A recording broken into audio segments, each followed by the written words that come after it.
כולל הבנות של המתרננים. שומעות אותי.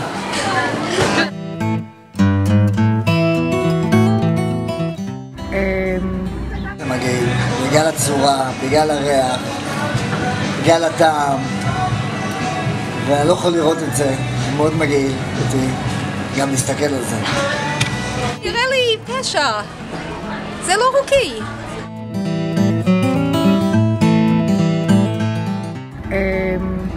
הם מסוכנים, הם סכנה ליהדות, סכנה ליהודים. צריך לכרות להם את הראש.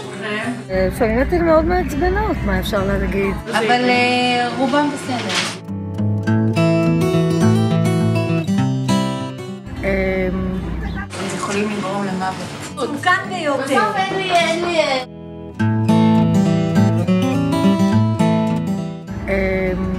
וואלי. פחד אלוהים איתם, אבל צריך סוף סוף לחסל אותם. מגעילים, מסריחים ומכוערים, ואני פוחדת מהם.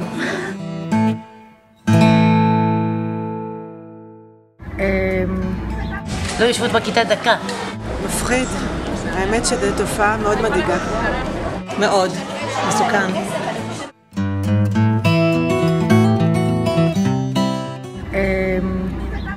את האמת, לא כולם בסדר.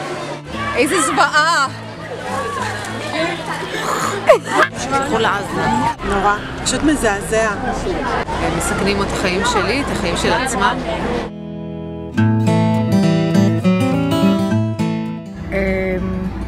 יש מקום אדיר לשיקור.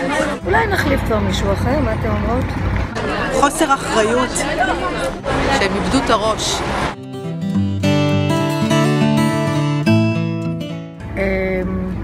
בשקט, בשלווה, בלי שיפריעו לי.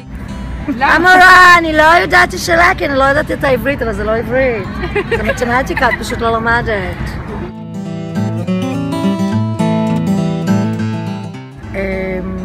בנות צעירות קטנות, אבל תוך כמה חודשים לומדות מה זה להיות בבית ספר המתרננים, לראות את הבנות של י"ב הגדולות, הדעתניות. ואין כמו כיתה י"ב. אין עליהם, ממש סוף הדרך. איזה בנות, honestly, באמת, שכבה נהדרת. אוהבת אותם, מתה עליהם, חמודות לאללה, לומדות יפה, ילדות טובות, בובה. נהדרות, נפלאות. אין. הלוואי שיהיו לנו עוד בנות כאלה.